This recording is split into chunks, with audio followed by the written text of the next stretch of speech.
Merhaba arkadaşlar, kanalıma hoş geldiniz. Ben Hatice. Bugün sizlerle tesettür mayosunun dikim aşamalarını ve bütün inceliklerini ve püf noktalarını paylaşmak istiyorum arkadaşlar. Öncelikle taytımızın arka A kısmına dikmekle başlayalım arkadaşlar. Dikerken yapmamız gereken, ev tipi makinalarda esneme olmadığı için arkadaşlar, sanayi tipi makinalarında reçme ile dikildiği için reçme 4 iplikle dikilir. Hem dikiş hem overlock yapar. Bu nedenle istediği esnekliği verir arkadaşlar. Fakat ev tipi makinalarda bunu yapmak güç. Bu nedenle dikerken elimizle önden ve arkadan çekiştirerek dikersek istediğimiz sonuca biz de ev tipi makinelerinde ulaşabiliriz. Diktiğimiz bütün dikişlerin önünden ve arkasından elimizle çekiştirerek dikersek hiçbir sıkıntı yaşamayız. Diktikten sonra da dikişlerimizin üst kısmından 1 milimlik çima dikişi çekerken de aynı işlemi yaparsak, bir de elimizle esneterek bakarsak bu şekilde arkadaşlar sonuç istediğimiz gibi güzel olur. Gördüğünüz gibi eklediğim bütün parçaların üzerinden 1 milimlik çima dikişi çekiyorum arkadaşlar. Gördüğünüz gibi elimle diktikten sonra esnetiyorum. Eğer esnetirken herhangi bir çıtırdayıp dikişte patlama olursa yeniden dikmemiz gerekiyor ve biraz daha esnetmemiz gerektiği anlamına geliyor. Şu anda taytımızın bel kısmında, ön bel kısmında eklemiş olduğum kombin parçasını diktim ve onun da üzerinden yine çima dikişi çekiyorum arkadaşlar.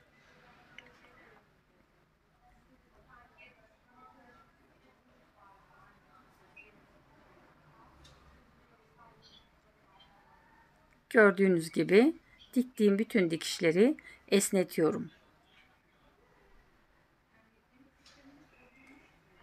Dikişle ilgili herhangi bir sorunuz, kafanıza takılan herhangi bir soru olursa arkadaşlar yorumlar bölümünden bana yazabilirsiniz.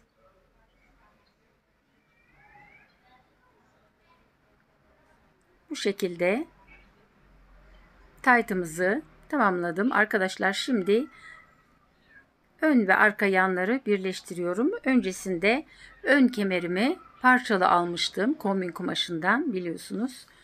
Şimdi onu da ekliyorum. Yine eklerken esnetiyorum, gördüğünüz gibi. Kendime doğru kumaşı çekiyorum. Dikiş payım yarım santim. Mayo kumaşlarında daha fazla vermemize gerek yok. Bu şekilde gördüğünüz gibi dikişi çekiştiriyorum.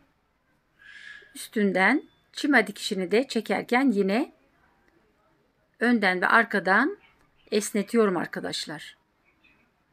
Bu esnetme kumaşı esnetir mi falan diye düşünecek olursanız kesinlikle öyle bir şey olmaz. Çünkü mayo kumaşları zaten ne kadar esnese de yine aynı şekilde kendisini toparlıyor. Şimdi yan dikişlerimizi de birleştiriyorum arkadaşlar.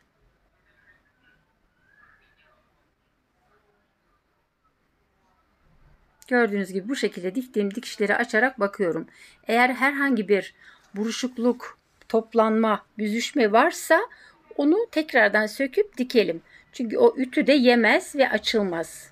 Bu tarz kumaşlarda penye gibi, mayoluk kumaş gibi, hatta saten gibi kumaşlarda da dikerken herhangi bir toplanma olursa onu mutlaka düzgün dikmemiz gerekiyor. Yani bir yarım santimlik bir fazlalık bile orada potluk yapar. Şimdi arkadaşlar belimizin lastiğini takarken öncelikle arka dikişin tam ortasına lastiğimi getirdim. Zikzak ayarımla diktim. Diğer parçasını da onun üzerine yerleştirerek onu da dikiyorum arkadaşlar.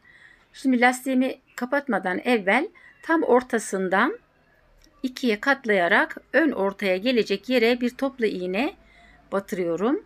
Tekrar orayı da ikiye katlayarak yan dikişlere gelecek yerleri işaretimi toplu iğneyle aldıktan sonra yan dikişlere gelecek yeri de bu şekilde gördüğünüz gibi iğneliyorum. Bunun amacı arkadaşlar büzgünün her yere eşit dağılımını sağlamak için. Ben lastiği sabitleyeceğim için böyle yapıyorum. Fakat lastik arada serbest kalacaksa buna gerek yok. Sadece lastiği araya alıp dikebilirsiniz.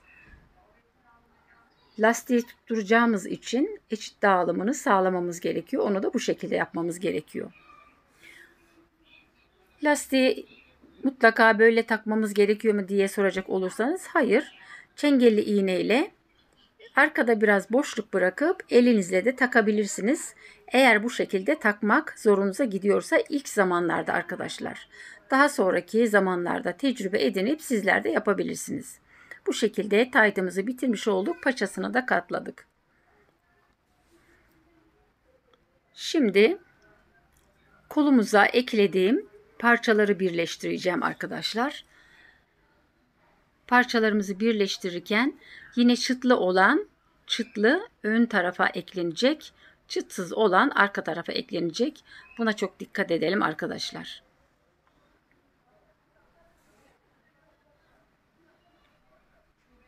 Yine kolumuzu dikerken gördüğünüz gibi çektiriyorum arkadaşlar.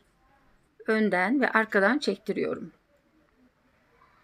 Daha sonra üzerinden gördüğünüz gibi düzgün mü değil mi, potluk var mı onları kontrol ediyorum.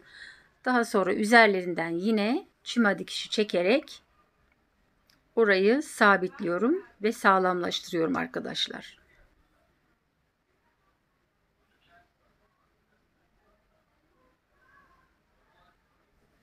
Normalde alt üst grup için 2 metre 20 santim rahat yetecekken ben bu alt üst takımı 1 metre 60 santimden çıkarttım arkadaşlar. Gördüğünüz gibi kesim videosunu izlediyseniz nasıl yaptığımı gördünüz arkadaşlar. Şimdi robasını dikiyorum. Robasını kuplu almamız şart mı diyecek olursanız hayır, şart değil. Düz de alabilirsiniz. Ama ben glob içerisine sütyen gibi kullanacağı glob parçasına astar kullanmayacağım için kup yerlerinden ve yandan tutturmayı gerekli gördüm. Sizler dilediğiniz şekilde çalışabilirsiniz.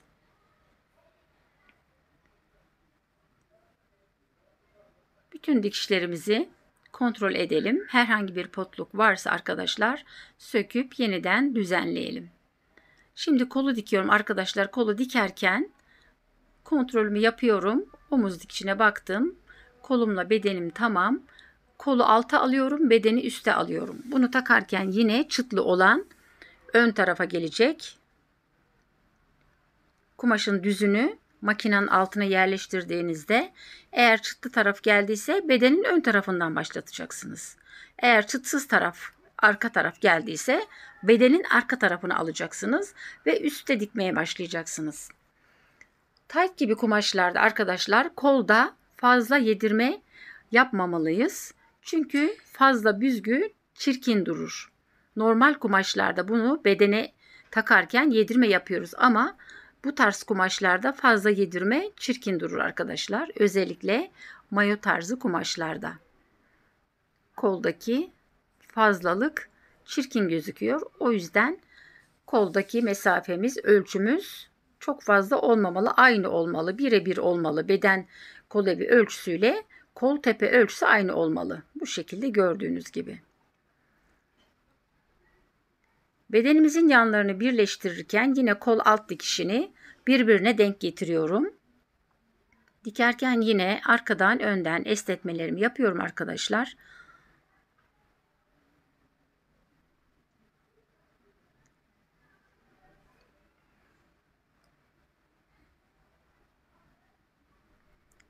Bedenimizin düz yüzünü çevirip bakıyorum arkadaşlar, hiçbir problem yok.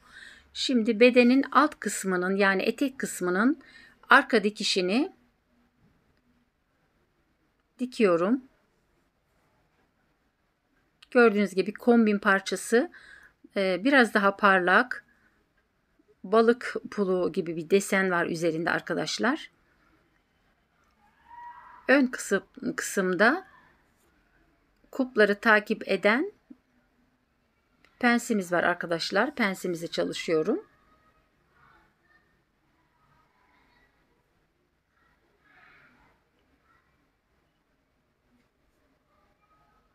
İlk defa dikecekler için arkadaşlar mayoluk kumaş çok kaygan. Sık sık iğneleyin. Yoksa dikişte bayağı zorlanırsınız. Şimdi yanları dikiyorum arkadaşlar. Biliyorsunuz kumaşım kısıtlı olduğu için yanları tamamen alamamıştım.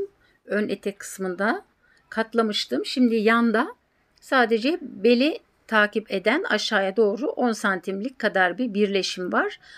Onun aşağısı A şeklinde açıklık var orada. Oralara birit yerleştireceğim arkadaşlar. Robayla etek dikişini birleştiriyorum. Yan dikişi yan dikişe, arka dikişi arka dikişe iğneledim. Şimdi dikiyorum. Dikerken yine çektiriyorum arkadaşlar. Kumaşı önden ve arkadan çektiriyorum. Çünkü mayo suya girdikten sonra da ıslanacak ve bedene yapışacağı için dikişte patlamalar, çatlamalar olmasın arkadaşlar. Dikerken güzelce esnetin. Ev tipi makinalarda bunu yapmamız gerekiyor. Ama reçmesi olan arkadaşlarımız varsa buna gerek yok. Bu şekilde bedenimizi taktım arkadaşlar. Bedenle etek kısmını birleştirdim. Şimdi basen kısmındaki A gibi açık olan yerin dikişini tamamlıyorum.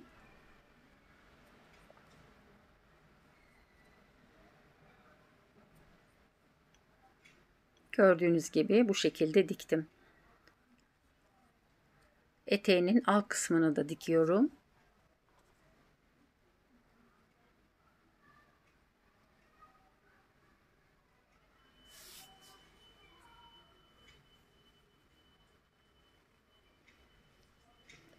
Şimdi biyelerimi dikerken arkadaşlar, yanlara sabitleyeceğim biyeleri dikerken daha önce izleyenler varsa arkadaşlar, biye dikiminin püf noktalarını göstermiştim. Makineden ve masuradan gelen, makinenin üstünden ve masuradan gelen ipliği kendime doğru biraz çekiyorum. İğnemi batık konuma getirip ipi biyenin orta kısmına yerleştirip biyemi ikiye katlıyorum ve makinenin altından çıkartırken aradan gelen ipi kesmeyelim arkadaşlar. Ona dikkat edelim. Dikişi diktiğimiz ipi keseceğiz. Daha sonra onu kenara bırakıp çevirme işlemimizi yapabiliriz arkadaşlar. Aradan gelen ipi makinenin altında dikişe denk getirmeyelim. Yoksa çevrilmez. Kaymaz arkadaşlar. Bu şekilde çekerek biyelerimizi çeviriyoruz arkadaşlar. Çevirirken biraz zorlanırsanız elinizi biraz nemlendirin. Bu şekilde tepe kısmını, ilk başlangıç dönme kısmını daha rahatlıkla kendinize doğru kaydırma işlemini yapabilirsiniz.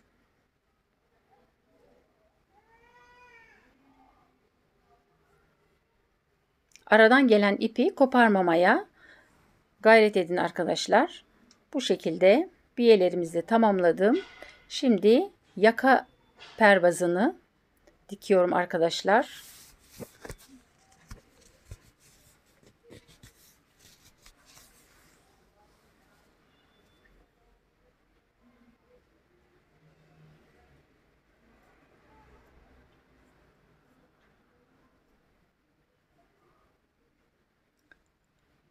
Yakamı yine esneterek dikiyorum. Esnetmezsek bedene dikerken dikişlerde daralma olur. Sonra giyerken kafasına geçirirken giyecek arkadaşımız zorlanır. O yüzden çok esnek olması lazım yaka pervazının dikişi. Dikerken gördüğünüz gibi bayağı çekiştiriyorum arkadaşlar.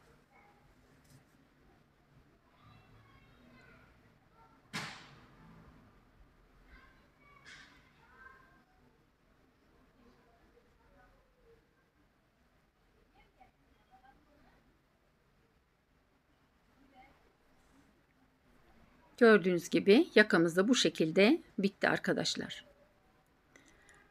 Şimdi basen kısmındaki A gibi açık olan yere işaretimi 5'er santim aralıklarla biyeleri yerleştireceğim yerlerin işaretini çizgi taşımla alıyorum arkadaşlar.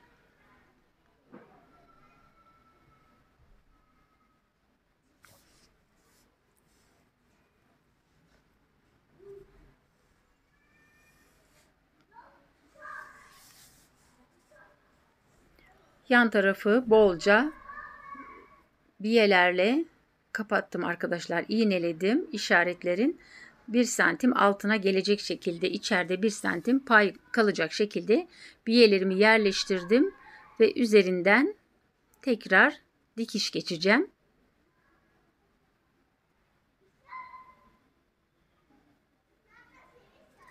3 bir tarafta, 3 bir tarafta arkadaşlar 6 tane biyemiz bağcık şeklinde bağlanacak.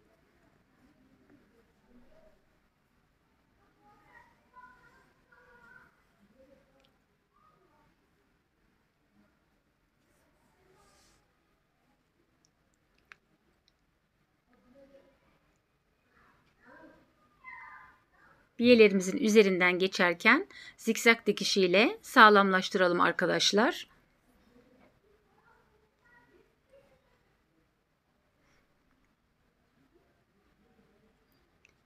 Yine dediğim gibi dikerken, keserken herhangi bir sorunla karşılaşırsanız yorumlar bölümünden bana ulaşabilirsiniz arkadaşlar.